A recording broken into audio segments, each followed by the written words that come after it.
Dan itulah yang dikatakan bisa saja sebenarnya TNI meranapkan ini KKB dalam sekelip mata. Bayangkan pasukan militer ya Indonesia ni di Asia Tenggara adalah pasukan yang paling kuat dan menjadi ranking nomor 1 di Asia Tenggara. Assalamualaikum warahmatullahi wabarakatuh dan salam sejahtera kembali lagi di Tengkuruk Channel guys. Apa kabar kalian yang bertandang ke channel ini? Selamat datang saya ucapkan, dan kepada kalian yang menonton video ini saya doakan semoga kalian berada dalam keadaan sehat dan juga sentiasalah dirahmati oleh Allah SWT. So guys, apa yang telah berlaku sekarang ni, konflik antara Rusia dengan Ukraina di mana dikaitkan dengan Indonesia. Kali ini yang saya dapat kabar ya, Presiden Putin diminta untuk tidak hadir ke G20 oleh blok barat ya.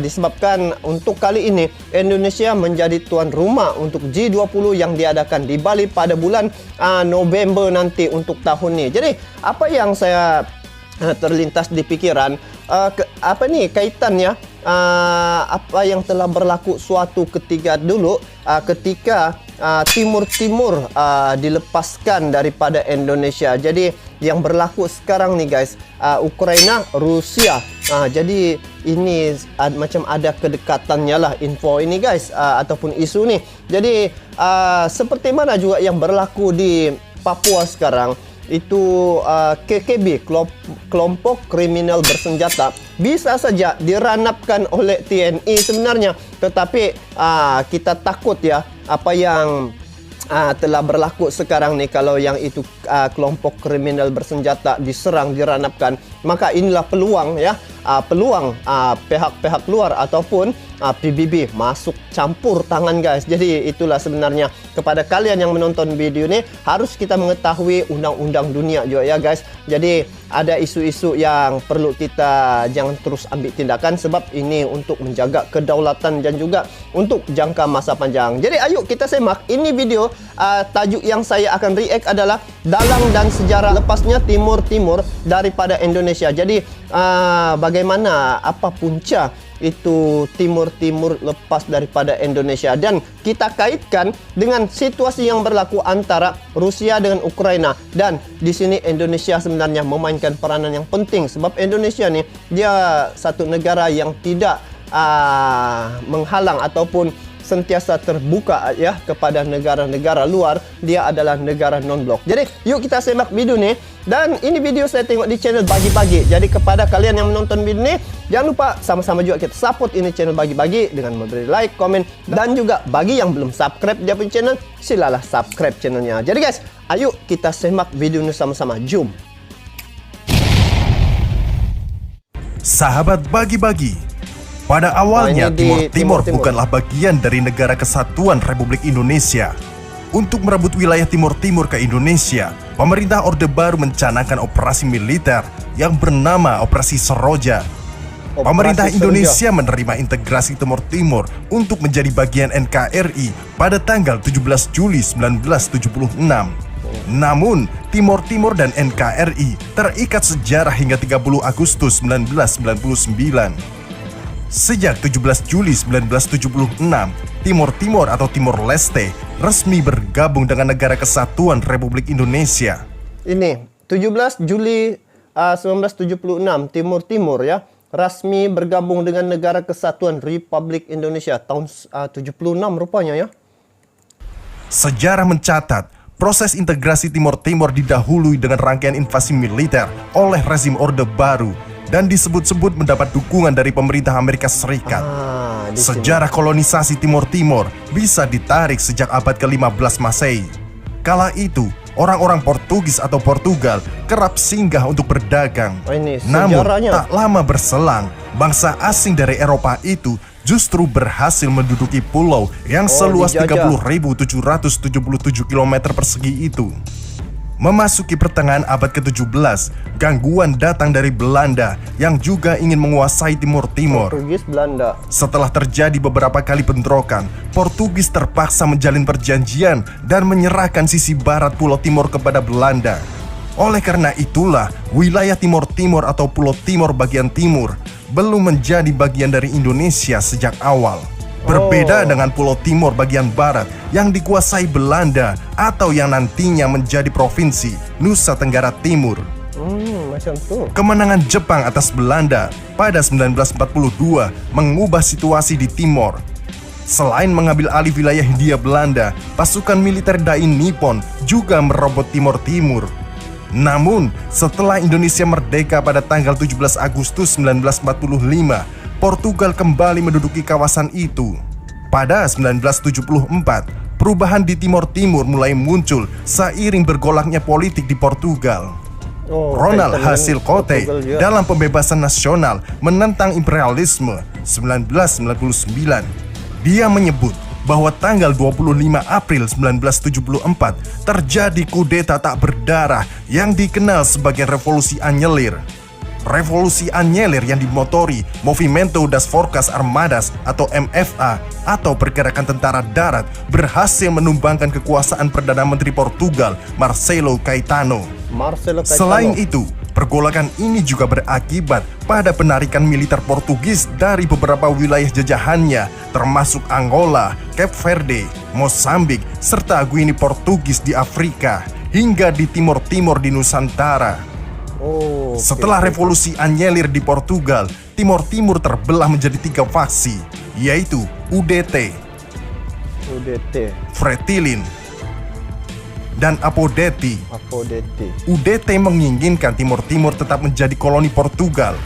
Fretilin menghendaki kemerdekaan, sedangkan Apodeti ingin agar Timor Timur bergabung dengan Indonesia. Dia ketika itu ada 3 kelompok ya, masing-masing dengan dia punya keinginan. Ada yang mau bergabung, ada yang mau mendirikan sendiri, menjadi negara jadi satu negara merdeka. Yang satu lagi itu. Namun, popularitas Apodeti kalah dari UDT maupun Fretilin. Persaingan sengit berlangsung antara UDT dan Fretilin untuk memperebutkan simpati masyarakat Timor Timur. UDT menuduh bahwa Fretilin akan membawa Timor Timur menjadi negara komunis. Perseteruan ini berujung pada konflik berdarah dan banyak warga Timor Timur yang mengungsi ke wilayah perbatasan dengan Indonesia. Rosian Anwar dalam Sejarah Kecil Petit Histoire Indonesia Volume 1 pada tahun 2004 menuliskan Operasi Komodo dipimpin oleh Ali Murtopo dan bertujuan memasukkan Timor Timur ke dalam wilayah Republik Indonesia. Hasil penyelidikan ini terungkap bahwa Fretilin yang berpaham komunis dan menginginkan kemerdekaan lebih diminati oleh sebagian besar rakyat Timor Timur. Itulah yang menjadi alasan pemerintah RI dan Amerika Serikat melancarkan Operasi Seroja pada 7 Desember 1975. Terlebih, tanggal 28 November 1975, Fretilin menurunkan bendera Portugal dan mendeklarasikan Republik Demokratik Timor Leste. Kekuatan Fretilin ternyata tak sebanding dengan Angkatan Perang Republik Indonesia yang disebut-sebut mendapat bantuan dari Amerika Serikat. Pada malam hari 7 Desember 1975, Dili sudah bisa dikuasai. 3 hari berselang, giliran kota terbesar kedua di Timor Timur, Baucau, yang direbut oleh militer Indonesia. Hanya setengah tahun sejak itu, tepatnya 17 Juli 1976, Timor Timur sepenuhnya dikuasai dan resmi menjadi bagian dari NKRI sebagai provinsi ke-27. Seusai dikeluarkan keputusan resmi dari pemerintah Indonesia, pihak Indonesia yang berinduk di Jakarta mengerahkan segenap usaha pembenahan di Timor Timur. Bukan hanya kerusuhan, melainkan juga usaha meningkatkan taraf hidup rakyat Timor Timur yang rendah dan usaha meratakan pembangunan di bidang infrastruktur, ekonomi, kesehatan, sebagaimana wilayah RI lain yang mengalami pembangunan. Setelah 24 tahun bersama dengan Indonesia, Timor Timur akhirnya menyalahi janji kesetiaannya sendiri yang dulu diabdikan untuk Indonesia.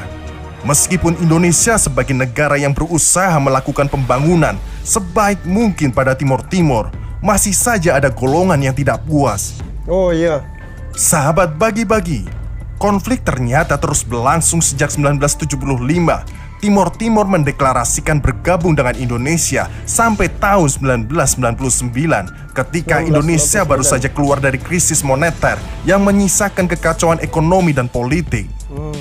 Ratusan ribu permasalahan disintegrasi bangsa terus bermunculan di bumi Lorosai hingga memakan korban nyawa rakyat jelata.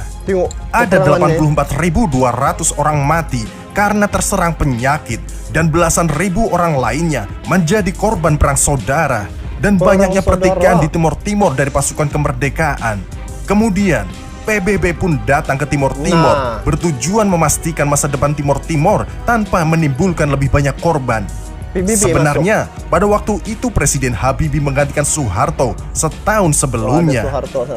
Beliau telah mengambil kebijaksanaan yang sangat tepat.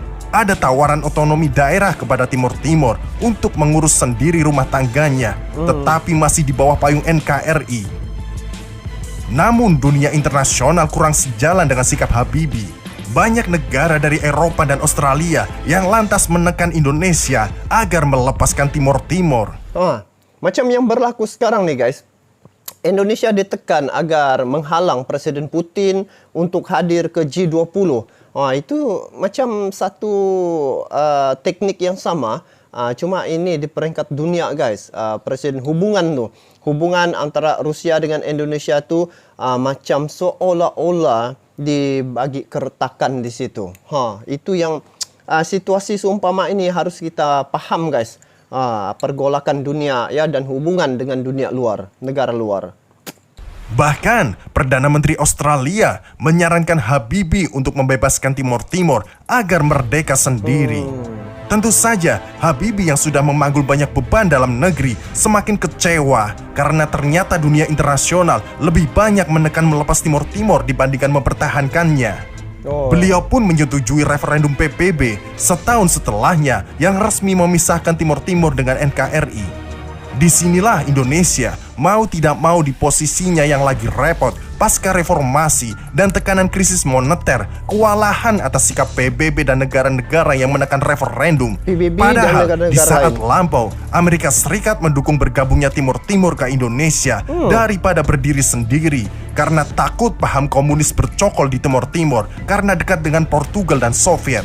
Dan setelah Indonesia melemah, kini Indonesia dituntun untuk melepaskan provinsi ke-27 tersebut. PBB akhirnya datang untuk melaksanakan jajak pendapat rakyat Timor Timur. Apakah mayoritas berada di pihak pro-integrasi atau malah pro-disintegrasi? Jajak pendapat atau referendum ini dilaksanakan tanggal 30 Agustus 1999 dan disokong oleh Amerika Serikat beserta sekutunya seperti Australia. Sungguh mengagetkan, 78,3% rakyat Timor Timur ingin berpisah dari janji kesetiaannya pada NKRI. Bahkan, belum ada keuntungan negeri ini pasca membangun bumi Lorosai tersebut. Dan banyak jiwa tentara kita berkorban dari era perjuangan hingga penjagaan tentara Indonesia Timor Timur yang selalu perang saudara. Indonesia lah yang mengusir dan menggembur Portugal. Lalu Indonesia lagi yang akhirnya dijatuhi pelanggaran HAM dan embargo senjata. Ini yang saya maksudkan tadi. Apabila situasi ini berlaku, Indonesia dikenakan HAM, hak asasi manusia, dan embargo senjata. Jadi ini yang bila tengok terkait dengan apa yang berlaku di Papua sekarang ni, yang saya katakan tadi, TNI bisa saja meranapkan itu KKB, tetapi ini yang perkara yang perlu dielakkan seumpama ini. Tengok ya. Lalu Indonesia lagi yang akhirnya dijatuhi pelanggaran HAM dan embargo senjata pasca mengurus bumi Lorosai tersebut. Setelah Indonesia lemah, kini Timor Timur diminta kembali. Jadi, sahabat bagi-bagi yang selalu merendahkan TNI Indonesia yang tidak bisa melenyapkan KKB di Papua, tolonglah insaf diri. Karena TNI dan Indonesia paham, bila kita ratakan KKB dengan cepat dan brutal, maka cara lama akan kembali.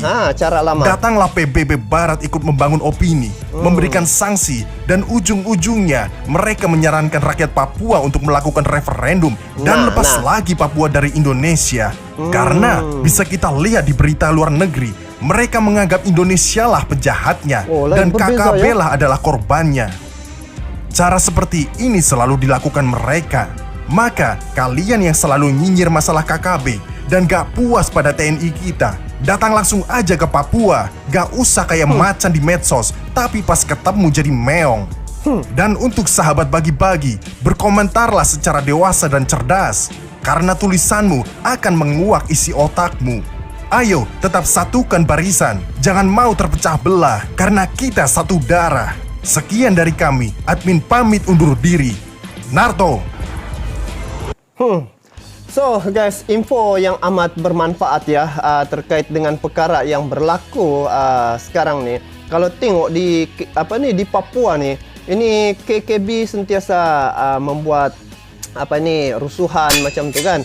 Dan baru-baru ni lagi yang saya tengok ya, pekerja untuk telekomunikasi itu diranapkan oleh KKB ni guys.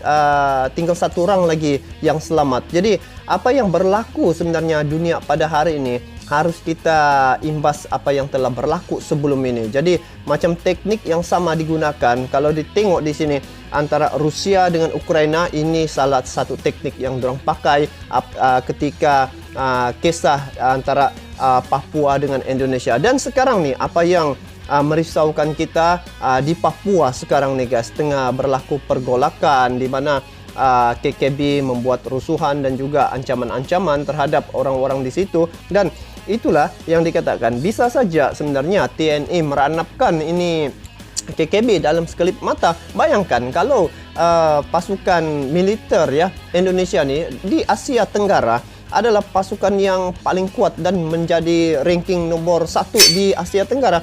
Sedang KKB ni kecil guys sebenarnya, tetapi kenapa tidak diranapkan? Jadi dia punya jawapan ada pada video ni. Bagaimana kita takut sebenarnya apa yang berlaku sebelum ni dari kisah Timur-Timur akan berlaku lagi pada Papua. Nanti sudah berlaku pergolakan, masuk campur tangan lagi daripada tangan-tangan yang gaib nih guys. Lepas tu akhirnya Papua terpaksa dilepaskan. Jadi perkara ini kita perlu elakkan. Jadi sebenarnya kita mau kesatuan, bersatu itu adalah lebih baik daripada bercerai. Begitulah ceritanya. Jadi guys, bagaimana pula pandangan kalian terkait dengan perkara ini? So kita doakan semoga negara Indonesia sentiasa kekal aman, damai dan juga kedaulatannya sentiasa terjaga. Jadi itu saja untuk kali ini. Kita bertemu lagi guys di video akan datang. Sampai jumpa lagi. Assalamualaikum warahmatullahi wabarakatuh.